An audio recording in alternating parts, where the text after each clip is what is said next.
So if you're resitting your second assignment, I'd like to give you a few tips about what to do. So the second assignment is a report. You may use the same organisation again, that's absolutely fine.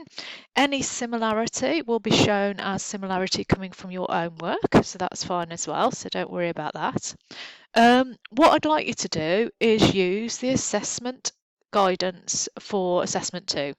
In that document, it gives you a breakdown of what is required of this assignment. It gives you word counts as well. It's amazing. It's so helpful. It is your structure for this assignment if you want to pass.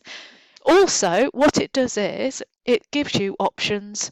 So, for example, in this second assignment, we'll ask you to do a few things. So you give an introduction to the organisation. So pick an organisation that interests you and that you can find plenty of information about. So ideally, the introduction would include sources from the organisation, but some additional sources as well. So maybe Euromonitor, maybe Mintel, but shows a wider level of reading, maybe Statista as well, actually. So you've got some sources or industry press. And then you're going to go into a context analysis, and you're going to explain what a context analysis is and what it tells us. In the context analysis, there are 3 main sections. You've got your internal analysis, your market analysis, and your external analysis. And you're going to use different tools for each one, but you're only going to use for each one 2 things. So it'll give you a list of options and you only need to pick 2. It does specify it, but for some reason people do every single one and don't go into any depth. I want to see insight references, so as you're showing all your hard work that you're actually putting the sources in the body of the report to demonstrate that you've done all this reading. So some really good, interesting recent references.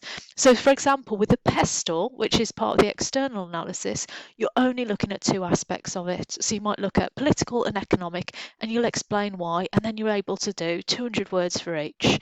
So this assessment 2 guidance is critical to you answering the assignment brief. The next section after the context analysis is where you look at the marketing side of it. So you're going to look at marketing communications, the role of marketing communications for that particular organisation. And then you're going to look at DRIP. Now, DRIP is a communication model that talks about the different roles of communication. So either to differentiate, reinforce, inform or persuade. But you're not just going to tell me that, which many students have done. You're going to actually explain how your organisation uses them. And then what would be amazing is for you to actually put down then like a particular campaign. So in this campaign, for example, M&S have used this. So you might have a visual that shows it's not just, and it's got some beautiful picture of food. It's not just fish and chips, it's M&S fish and chips, and that's in the wording. So that is to differentiate, because it's not just X, it's M&S X. So you're showing how they use marketing communications to show a differentiated position. So yeah, so if you used a sample there, marketing communications don't do all things, and actually they're probably going to focus on one aspect in their communications in general, whether it's to differentiate, reinforce, inform or persuade. So I'd like you to address that because that's a key part of marketing communications. And I also want you to look at how they group their customers together. Don't just list the different types of segmenting. Don't just tell me that they can do it through geography, behaviour, etc. Hone in on what do they actually use. If it's a huge organisation, they might do it in a number of different ways. But, you know, is it behaviourally? Is it geographically that they segment? Do they do a combination of them? And then how does it manifest itself? So which groups are they going for? And then actually that's where it leads on to their positioning. And I want you to draw a positioning map relative to the competition.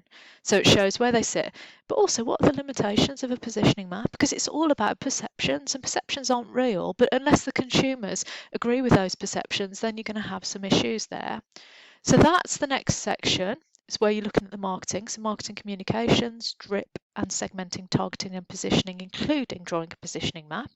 The final section is your peer analysis. So this is where you're using those databases and you're identifying, particularly Fame, their main competition. Okay, and then you're talking about how their strategies have differed compared to the organisation you're looking at and what the results have been. So what that tells us about what they could do differently. So we've got 3 main sections: an introduction with then section 1 context analysis, section 2 marketing communications marketing, section 3 peer analysis where compared against our competitors. Notice I've said very little about finance. And the issue with a lot of the assignments that have failed is people do an assessment about finance and their financial position, and they tell me a lot about ratios and they tell me a lot about their gross profit margins, etc. I'm not interested. It's not a finance module. It is a marketing and data analytics module. So please don't do that. Please focus on what I've told you to focus on in Assessment 2 guidance. They also tell me a lot about risk and the different types of risk. Again, it's not relevant. Porter's 5 forces, not relevant. So there's a lot of models. Oh, there's another one that is connected with risk that people have been using quite a lot. Just stick to what we're asking you to do. It's very simple. It's in the Assessment 2 guidance. If you do that, you will pass the assignment. If you don't do that, or if you do, and if you do it in too little depth, so you cover absolutely everything, like I've said, is a risk instead of just 2, you won't get very good marks. You might pass, but you won't pass well.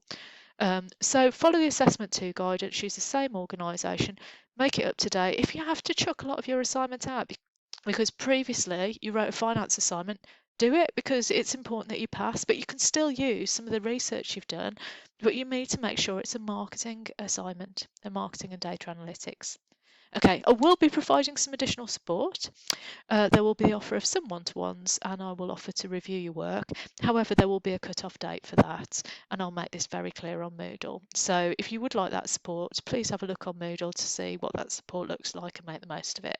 But please also respect that when it's over, I will not be able to deliver on that.